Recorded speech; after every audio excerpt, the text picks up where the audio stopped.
Shifting to the 2022 provincial election, Abhijeet, you've been quite vocal on social media about the Ford government and where you think the province should be going on a number of issues. Now, the one that caught my attention was your disapproval of the increase to minimum wage. You said that $15 is not a livable wage, which I agree with because we've spoken off of air about this. But my question then is it fair to lash out at the provincial Conservatives over this when you've got a federal Liberal Party spending money like a trust fund, driving up the cost of living, making things more expensive for Ontarians, and a provincial Liberal Party who ran the show for 15 years already and, in many people's opinion, dropped the ball themselves?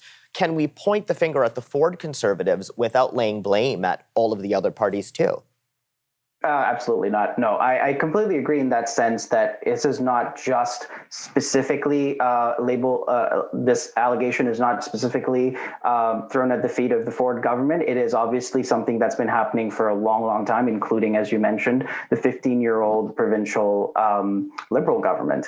Both those governments work in ways that are very similar sometimes, and so which is why I think the problem is more systemic again, which is why I think we need more Greens and more parties in general in our legislature, which is why I've always even advocated for proportional representation or some form of electoral reform to our current broken system, which makes sure that it's basically just flipping between red and blue, and sometimes an orange in there, But basically what we need is a new paradigm of how we govern, because currently what's happening between the flip-flop that happens is essentially some policies stay the same and they keep on getting worse. But then sometimes when a new government comes in, they just completely scrap whatever the old government was doing and you start from zero.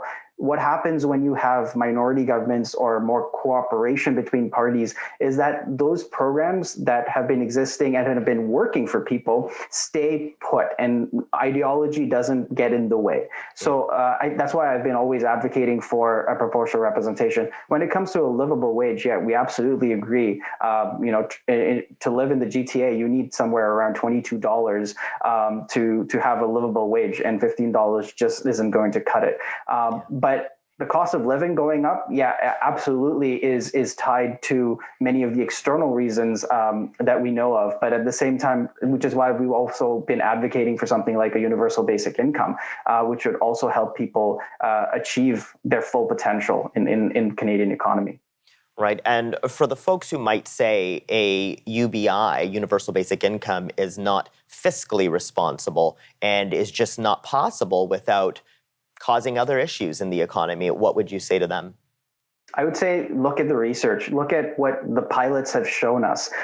Every single time when there's been a pilot or some sort of study done on UBI or an extensive adaptation of the universal basic income, it's always proved that economically, it actually helps the economy because you're basically putting in such an influx of cash, which will drive up jobs, which will drive up businesses, which in turn helps the economy. So I know it seems counterintuitive. It's like, where are we going to get all this money from then? Basically, the idea is if you give people money, they will invest it in themselves. They will invest it in the economy, and then they will invest it to become either entrepreneurs or get that job that they always wanted. So go to school. So it just basically goes back to the economy and helps it grow. In terms of studies, I would encourage everyone to look at the Finland study and even the basic income pilot that was happening in Ontario before Mr. Ford canceled it. But everywhere, and basic income, by the way, is a conservative idea. It started out as a conservative idea, which is still advocated by former conservatives like Hugh Segal. So please go look at it and give it a more ideologically detached look, because it is a good idea.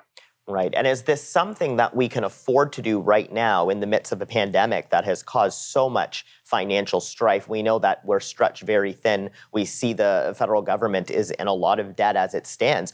Is this something that in a perfect world could be enacted right now? Yeah, no, absolutely. I think there's different ways to pay for it. There's you can go to ubiworks.ca and just go to their page where they list out 8 different ways of how we can pay for the UBI without really, hurting Canadians.